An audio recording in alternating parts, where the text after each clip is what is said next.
Before we get back to the episode, if you're listening on Spotify, please take a moment to tap 5 stars. It's one of the easiest ways to support Forensic Tales and helps the show reach new listeners. Thank you so much for being here. To get this episode of Forensic Tales ad-free, please visit patreon.com/Forensic Tales. Forensic Tales discusses topics that some listeners may find disturbing. The contents of this episode may not be suitable for everyone. Listener discretion is advised. Bellevue, Idaho is a quiet upper-middle-class neighborhood. The definition of success. Neighbors help each other, great schools to learn, a perfectly safe place to raise a family. But on September 2nd, 2003, 3 terrifying gunshots changed everything. This is Forensic Tales, episode number 103, The Sarah Johnson Story.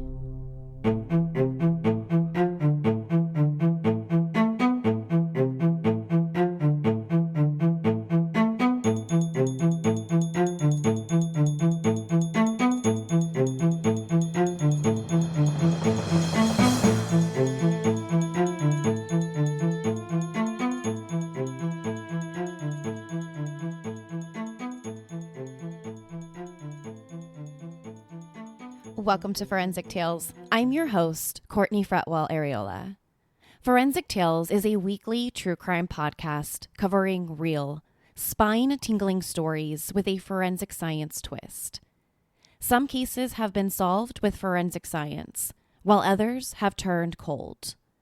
Every remarkable story sends us a chilling reminder that not all stories have happy endings. Sharing true crime stories isn't just about the story themselves. It's about getting justice for the victims and their families. True crime helps hold criminals accountable so they can't continue to cause us harm.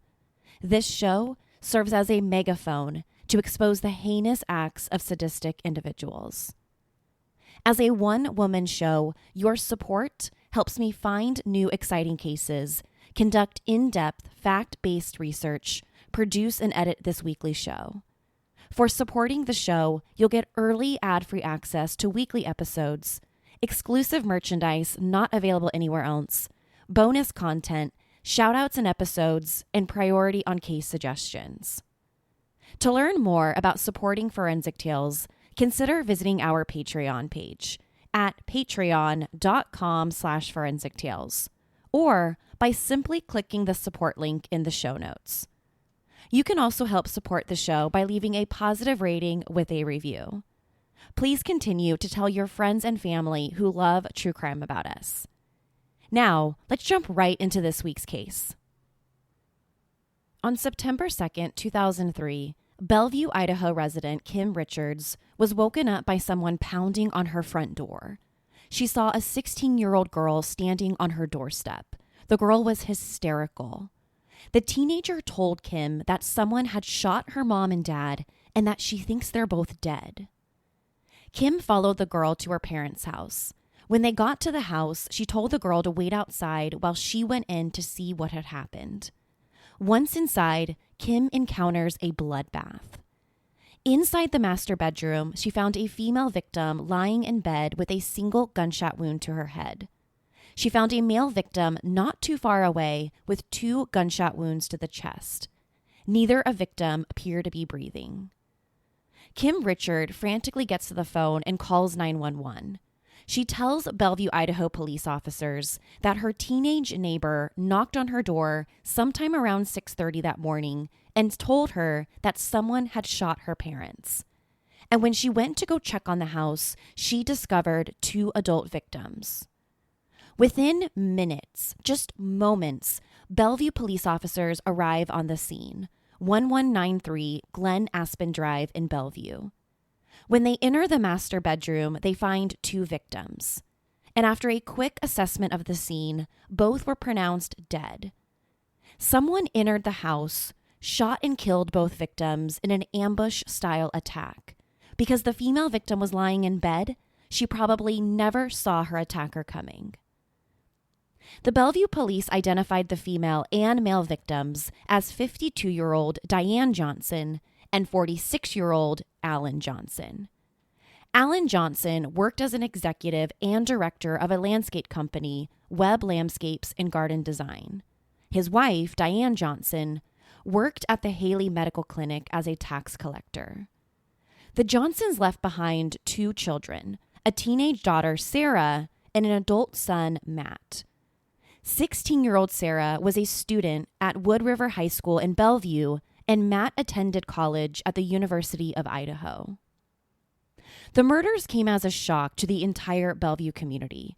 No one could believe that someone broke into the Johnsons' home and murdered this well-liked couple in cold blood. Diane was lying in bed when she was shot, and Alan was shot in the chest, like maybe he heard the shot and walked into the master bedroom to see what happened. Then he was shot and killed. It seemed like neither Diane nor her husband had any real chance to fight back. It was like whoever did this had the entire thing planned out. But why would someone target the Johnsons? Bellevue, Idaho is a safe place to live. The neighborhood where they lived isn't some crime-infested city where break-ins and murders happen daily. The street where the Johnsons lived was a good street. And when I say good, I mean the houses there were well valued over around $500,000 at the time.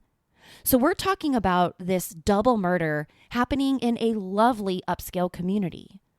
So for the Johnsons to be murdered in this way seems so out of character for this particular community. The only other person inside the Johnson home when the murders took place was Diane and Alan's 16-year-old daughter, Sarah Johnson. Sarah was the one who ran out of the house that morning, ran down the street, and got her neighbor to call 911. So, naturally, the first person the police want to speak to and find out what happened was Sarah. Officer Ross Kirtley was the first Bellevue police officer to arrive. Officer Kirtley spoke to Sarah to try and find out any information about what happened. Sarah told the police that she was asleep inside her bedroom right down the hall from her parents' bedroom when she heard the gunshots. Initially, she said she didn't know what the sounds were. She told the police she's never fired a gun before, so she wasn't entirely sure if what she heard were gunshots or not. She waited inside her room for a few minutes, then went outside to see what happened. Before walking down the hall to her parents' bedroom, she said she called out both of her parents' names and waited for the response. But when they didn't say anything after calling their names several more times, she realized someone must have shot them, and that what she heard was in fact gunfire.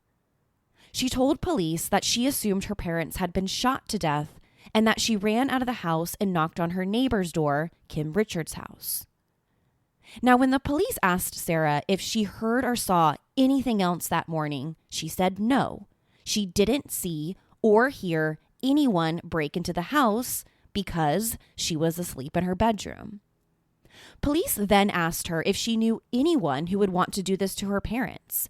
Again, she shook her head no. She had no idea who would want them dead. Like everyone else, her parents' murders came as a complete shock. At the time of the murders, Sarah's older brother, Matt, was away at college at the University of Idaho, studying abroad in Moscow. Matt's fiancée was the one who called him to break the news about his parents' murders. And immediately after finding out, Matt made the trek back home to be with his younger sister. And then Bellevue police immediately began processing the house as a crime scene. They needed to find and process the forensic evidence quickly if they had any shot at trying to find out who did this to the Johnsons. When detectives arrived, Alan and Diane's bedroom door was found propped open with 2 pillows. According to Sarah, her parents often did this because it would get incredibly hot inside their bedroom. So when they propped the bedroom door open with pillows, it basically created this wind tunnel to cool off the bedroom. Alan and Diane would also do the same thing with the sliding glass doors in the bedroom and downstairs in the living room. Diane was found lying face up in the bed with the comforter covering her body and tucked around her head. When the detectives lifted the comforter, Diane's head was blown off from the chin up. There was nothing left of her face. Police believed that she was killed instantly in her sleep by a point-blank shot to the face. Next to the bed, the detectives found blood, skin, hair, and brain matter smeared across the walls and ceiling. But it wasn't only the bedroom. They also found blood and brain matter smeared in the hallway leading up to the master bedroom, and some on Sarah's bedroom wall directly across from the master. From where Diane's body was lying in bed and the location of the spatter, the detectives theorized that the shooter shot Diane while standing on the east side of the bedroom. The blood and brain matter went straight up and came out towards the west side of the bedroom. Next was Alan. The detectives found Alan's body lying between the nightstand and the bed. Based on the blood evidence, the police believe someone shot Alan as he came out of the shower. One of the shots went through Alan's lung, which would have meant that he bled out over the next several minutes. Unlike his wife, he wasn't killed right away. A blood pattern found on the floor suggested that Alan walked towards the bed where his wife was after being shot near the shower. Then once he got to the side of the bed, he collapsed and died. The Bellevue police's first theory about the murders was a murder-suicide. The murder weapon was found in the master bedroom, lying next to the bed, a bolt-action .264 Winchester Magnum rifle. This incident could be a murder-suicide type situation because why would the shooter leave the murder weapon behind? Anytime you leave behind a murder weapon, there's the real possibility of leaving behind forensic evidence, maybe a fingerprint on the rifle or fibers. So unless the shooter was caught off guard and then maybe accidentally left the murder weapon behind, this just seems strange. But the police's murder-suicide theory didn't last long. They couldn't figure out the motive for either Diane or Alan. They weren't having any financial issues. There was no evidence that either one of them was having an affair. And besides the lack of a solid motive, there was the blood evidence. Based on the blood evidence, the police believed the killer stood on the east side of the bedroom when they shot Diane. But Alan was shot near the shower, across the other side of the bedroom. So unless Alan went to the east side of the bedroom, shot and killed his wife, and then walked over to the shower, this theory didn't make much sense, and it didn't match the blood evidence. The rifle wasn't the only weapon the police found in the bedroom. They also found 2 kitchen butcher knives on the floor at the foot of the bed. And they found a third knife at the foot of the bed in the Johnsons' guest room where their older son Matt stayed when he came home from college. What was weird was that none of the knives were used in the murders. Diane and Alan didn't have any stab wounds on them. And the police didn't find their DNA on the knife's blades. And all of the knives came from the Johnsons' kitchen. Since the knives belonged to the Johnsons, the Bellevue police asked Sarah why she thought they might be there. And she gave the police a rather interesting explanation. Sarah suggested to the officers that the knives were somehow gang-related. Gang members may be the ones responsible for her parents' murders. Street gangs often leave behind marks to claim their territory or their turf. Most of the time, these marks are graffiti. Gangs use graffiti to not only mark their turf, but it's also a symbol of the gang's dominance in the area, or sometimes it's used to challenge another gang's authority. Rarely do we see gangs leave behind marks in the way of weapons, but it does happen in neighborhoods like the Johnsons.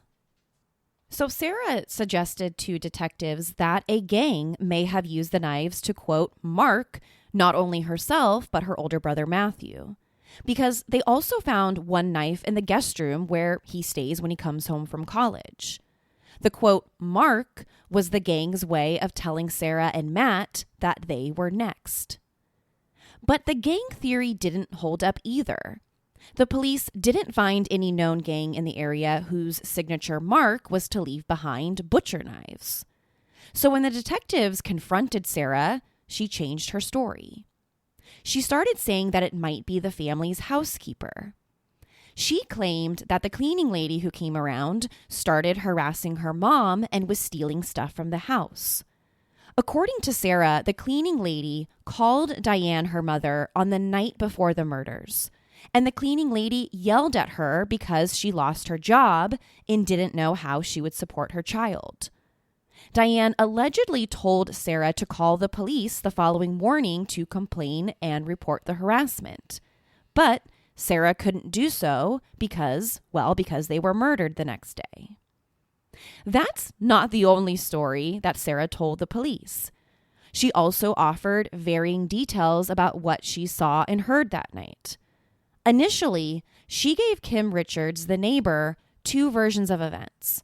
At first, she told Kim that her bedroom door was closed when she heard the gunshots. Then, minutes later, she said, no, her door was actually open because her mom came in earlier to kiss her goodnight.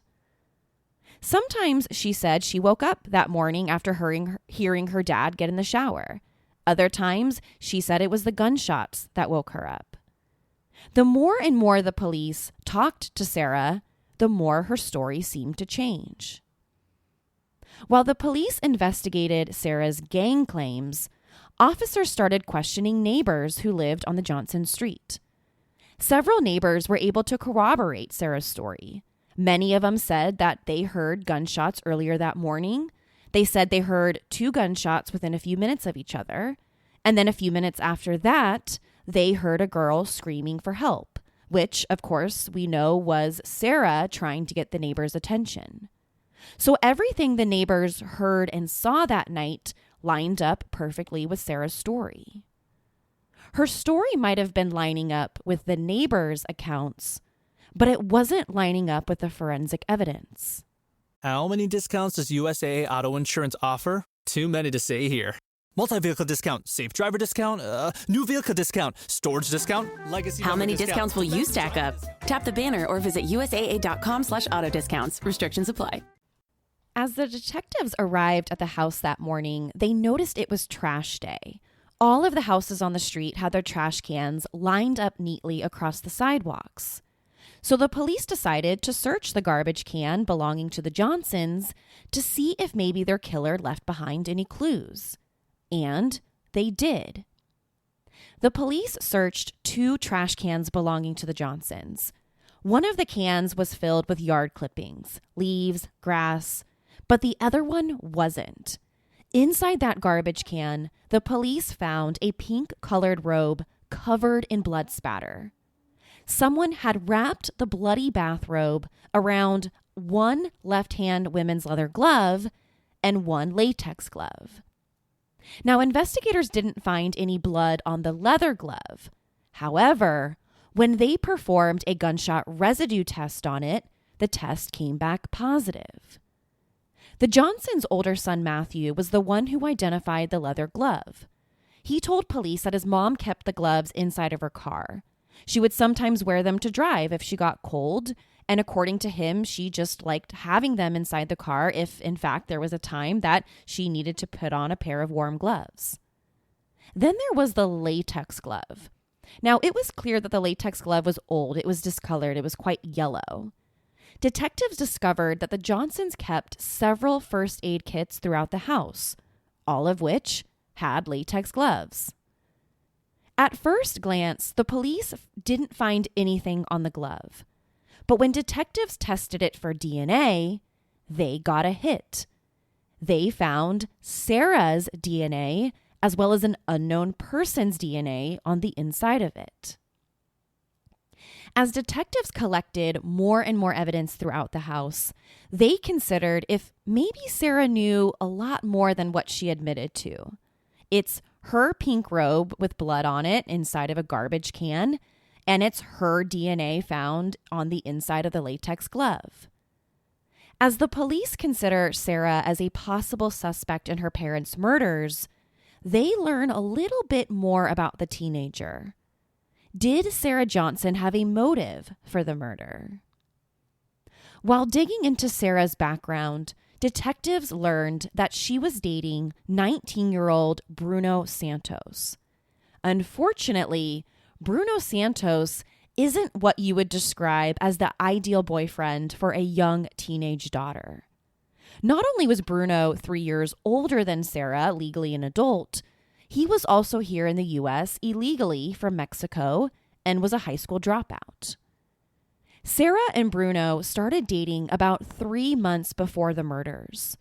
When Sarah's parents discovered that she was dating someone 19 years old and was dating someone who didn't even graduate high school, well, they weren't exactly thrilled. The instant Sarah told her parents, they told her to break up with him, that she wasn't allowed to see someone 3 years older than her. But Sarah didn't listen to her parents and continued dating Bruno behind her parents' back. Over the months that they were dating, she would often tell her parents that she was staying over at a girlfriend's house, but instead she was secretly sneaking away to go spend time with Bruno. And the last straw came when Diane and Alan discovered their daughter and Bruno were sexually active with each other. After finding this out, they told Sarah that she would never be allowed to see Bruno again, that if she were ever caught hanging out with him, ever, she would be in serious, serious trouble.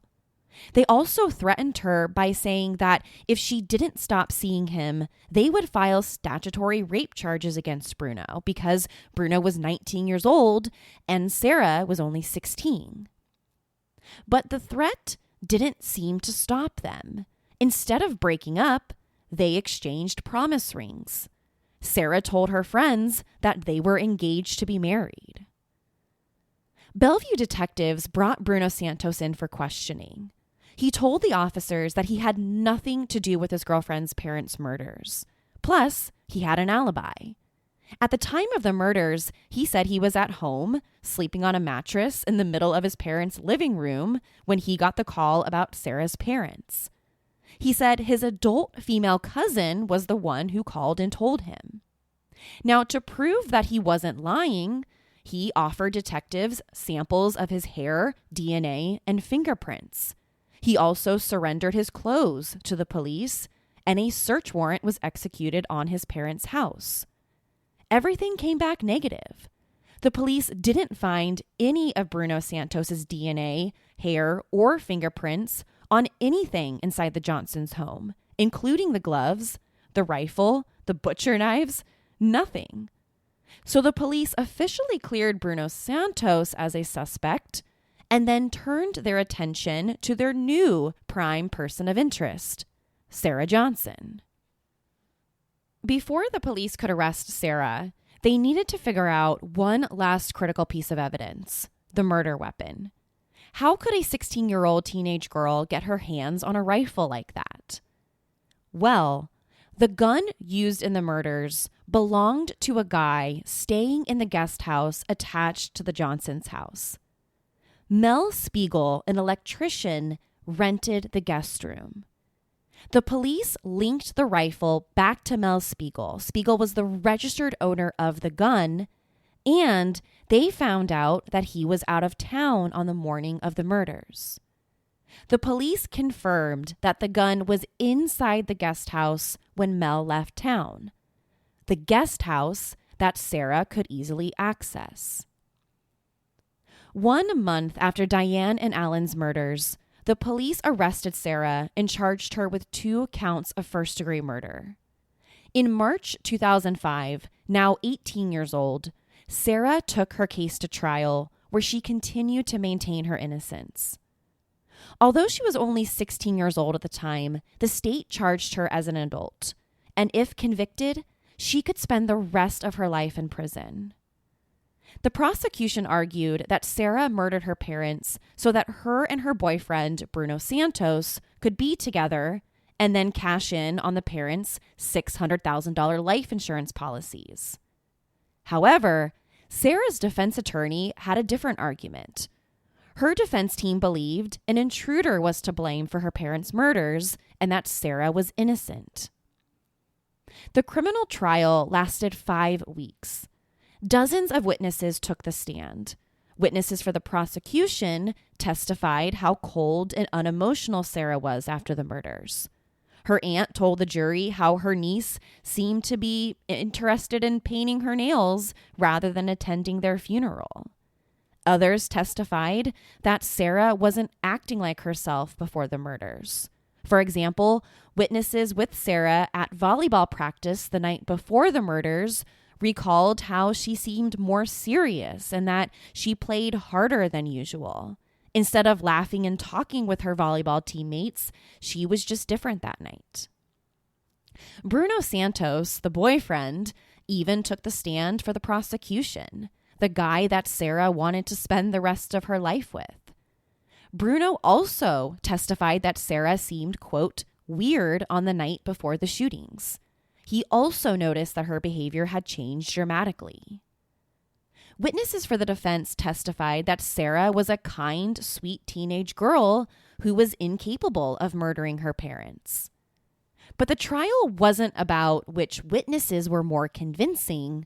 Instead, the trial came down to the forensic evidence. The prosecution's expert witness relied heavily on the blood evidence. So let's talk about the blood, starting with Sarah's pink robe that the police found in one of the garbage cans. The robe is a critical piece of evidence in this case. This robe had high-velocity blood spatter from both Diane and Alan, suggesting the killer wore the robe while they shot them. High-velocity blood spatter is usually caused by gunfire, but can also be caused by any other object if, in fact, there's enough force behind it. The force of the blood hitting a surface for a high-velocity spatter is over 100 feet per second. And when the blood hits the surface, it leaves behind a fine mist or spray pattern. Most droplets from a high-velocity blood pattern measure only about 1 millimeter in diameter, so they are very, very small. When the police recovered the pink bathrobe, there was a significant amount of high-velocity spatter on the back of it. According to the prosecution's story, Sarah wore the bathrobe backwards when she shot her parents, and that's why the blood spatter was on the back of the robe. The prosecution says that after she shot her parents, she took the robe off and tossed it in the garbage can, which is in fact in the same direction of her neighbor's house. The police also found a small amount of blood on the bottom of one of Sarah's socks. Now, what about the gloves? The leather and the latex gloves were found wrapped inside of the bathrobe in the trash can. Now, the gloves didn't have any blood on them. Some experts believe that the left-hand leather glove belonging to Diane may not have been used during the shooting because it didn't have any blood on it. However, when the glove was tested for gunshot residue, the test came back positive for GSR, suggesting that the shooter did in fact wear the leather glove during the shooting. When tested, the latex glove had Sarah and an unknown person's DNA on the inside of it, but no blood was found on the outside of it. And exactly like the leather one, the latex glove also tested positive for gunshot residue. Now let's talk about Sarah's bedroom. Because the police also found blood spatter inside her room, the prosecution's witness testified that the police recovered Diane's blood and bone fragments on one of Sarah's bedroom walls. A piece of metal bullet shaving and body tissue were also found on the bedroom door. This discovery contradicts her original story that she was asleep with her door closed when she heard the first shot. The blood spatter found on one of her bedroom walls tells us that her bedroom door was open when the shootings happened. The prosecution's experts theorized that because blood spatter from both parents were found on Sarah's robe and blood was found on the bottom of one of her socks, that without a doubt, she was the shooter. Furthermore, they said that she wore the robe backward to protect her clothing and then got rid of it on her way out of the house. But the defense experts had their own theories with their own interpretation of the blood evidence. Sarah's defense is that someone else wearing Sarah's pink robe killed her parents. Their experts argued that the blood evidence actually proves that Sarah couldn't have been the shooter. No blood was found on her face, hair, the tops of her socks, or on her pants. So their experts are saying there's no way she could have done this. The police would have had to have found blood spatter on her hair, face, or pants if she were the shooter. It would be practically impossible to shoot two people with a high-powered rifle and then not get a drop of blood spatter on them. But when the police saw Sarah that morning, she didn't have any blood on her. None. Not even a single drop of blood was on her. The state tried to show the jury that Sarah shot her mom through the bed's comforter and sheet to shield herself from blood spatter. However, these experts only had access to photographs of the comforter because the original investigators didn't retain it as well as the sheet as evidence. Based on these photographs, the prosecution's expert witness testified that there were bullet holes in the upper sheet and comforter. But the defense experts believed that number one, there were no bullet holes, and number two, existing holes in the bed sheets didn't bear the same characteristics of being shot with a high-powered rifle. And then number three, the holes could have been caused by propelled bone or skull fragments, not just bullets. So, was there blood on the comforter or not? The neighbor who first arrived on scene said that she didn't see any blood on it, which was odd because the comforter was covering Diane's body and face. So you would expect to see at least a little blood on it, probably just from the blood seeping through the sheet itself. But Officer Ross Kirtley, the first police officer on scene, testified that he did see blood on a comforter. He testified that he saw blood on the lower portion of the comforter towards the foot of the bed. This side was the side of the bed closest to the sliding glass door.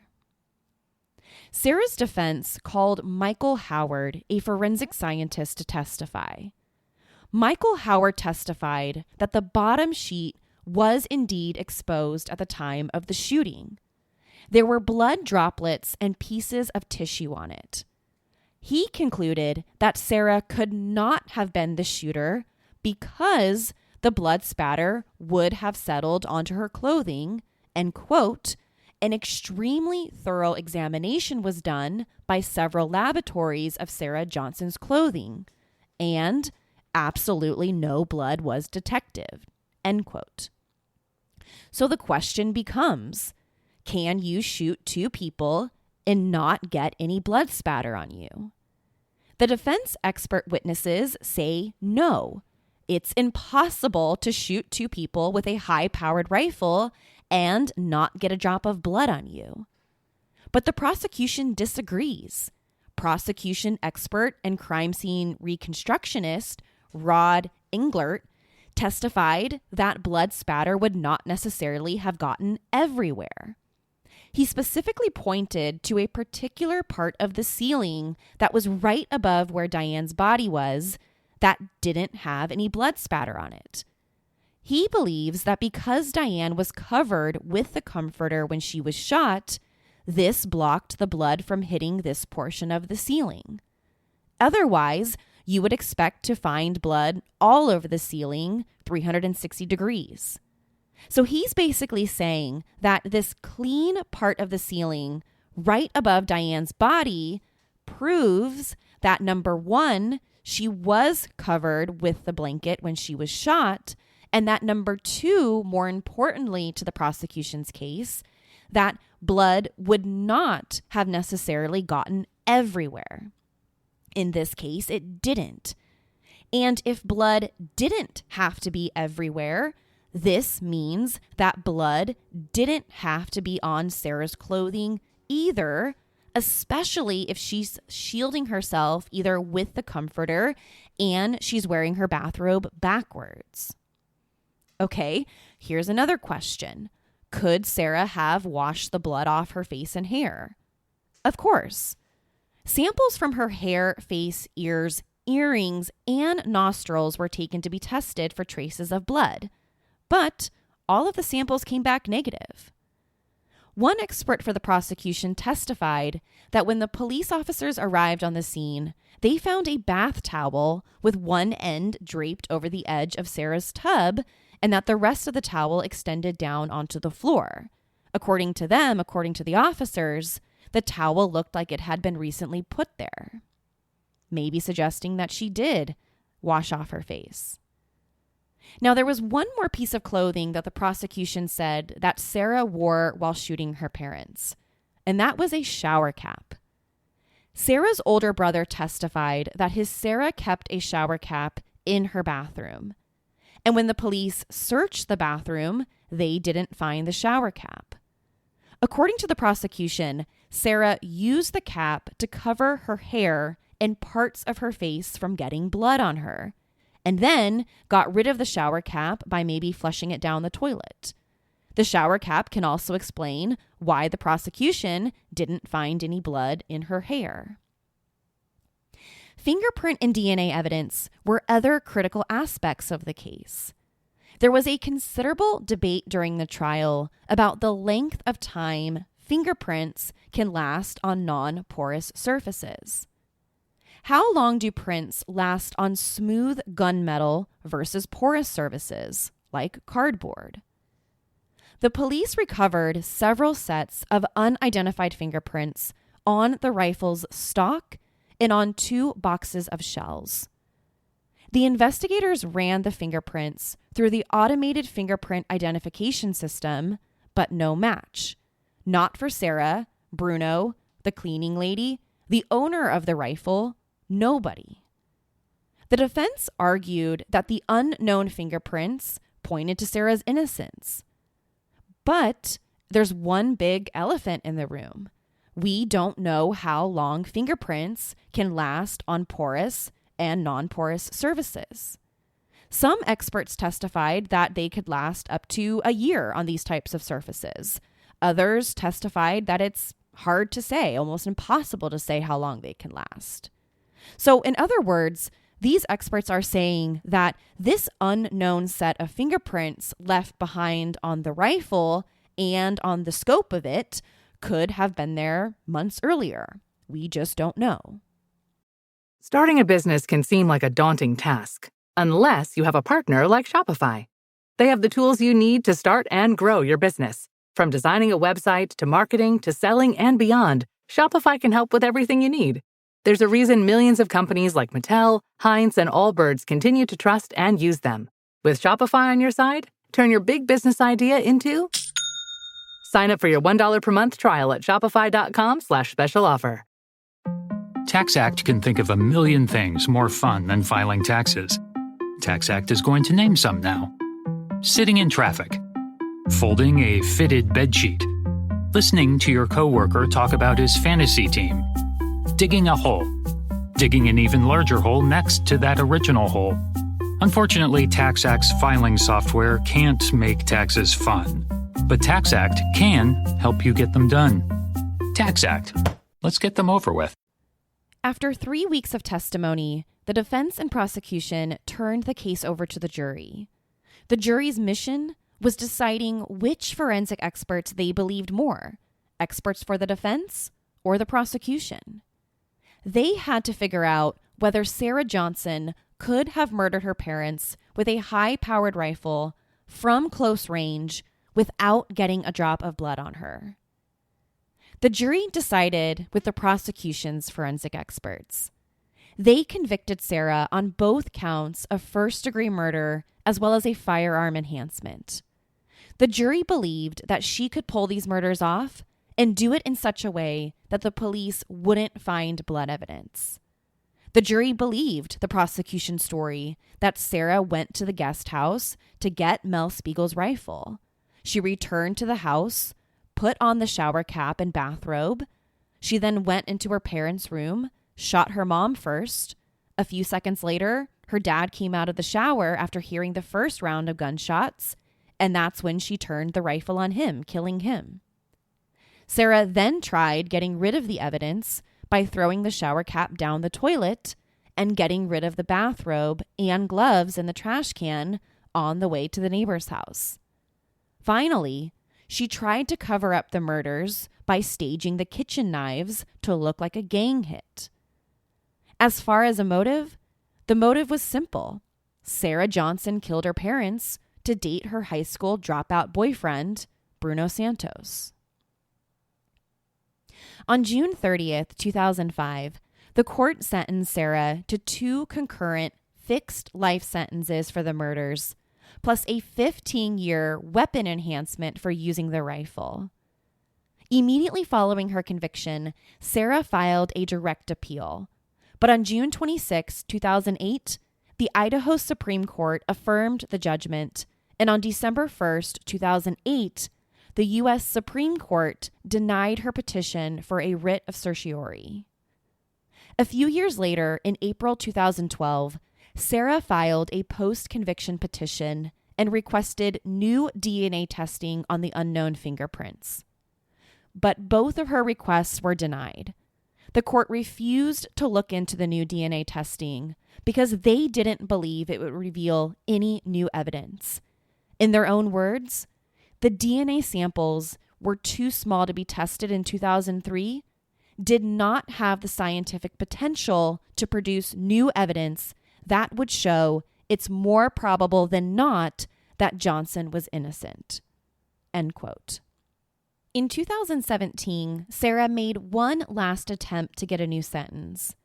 She tried to reduce her life sentence by citing the Miller versus Alabama and Montgomery versus Louisiana Supreme Court rulings.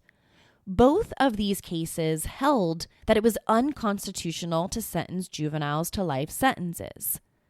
But, just like her previous attempts, her original sentence was upheld. Sarah Johnson is being held at the Pocatello Women's Correctional Center in Pocatello, Idaho. Since the murders, she's had no contact with her ex-boyfriend Bruno Santos, who in a twist of fate testified for the prosecution against her at trial. To share your thoughts on the Sarah Johnson case, be sure to follow the show on Instagram and Facebook at Forensic Tales. Do you think it's possible to murder 2 people and not leave behind any blood evidence? Or do you believe that Sarah Johnson is wrongfully convicted? To find out what I think about the case, sign up to become a patron at patreon.com/forensictales. After each episode, I release a bonus episode where I share my personal thoughts and opinions. To check out photos from the case, be sure to head to our website, forensictales.com. Don't forget to subscribe to Forensic Tales so you don't miss an episode. We release a new episode every Monday. If you love the show, consider leaving us a positive review or tell friends and family about us. You can also help support the show through Patreon. Thank you so much for joining me this week. Please join me next week. We'll have a brand new case and a brand new story to talk about. Until then, remember, not all stories have happy endings. Forensic Tales is a Rockefeller audio production. The show is written and produced by me, Courtney Fretwell Areola.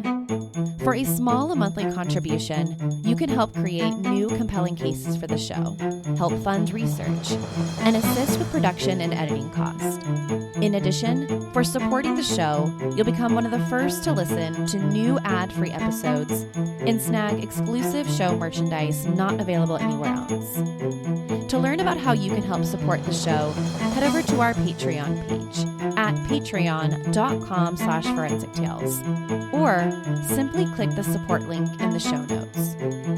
You can also support the show by leaving a positive review and spreading the good word about us. A true crime friend of yours is a true crime friend of ours. Forensic Tales is a podcast made possible by our Patreon producers, Tony A., Nicole L., William R., David B., Sammy, Paula G., Selena C., Nicole G., Christine B., and Christina M. If you'd like to become a producer of the show, head over to our Patreon page or send me an email at courtney@forensictales.com to find out how you can become involved. For a complete list of sources used in this episode, please visit forensictales.com. Thank you so much for listening. Your support means the world to me. I'll see you next week. Until then, remember, not all stories have happy endings.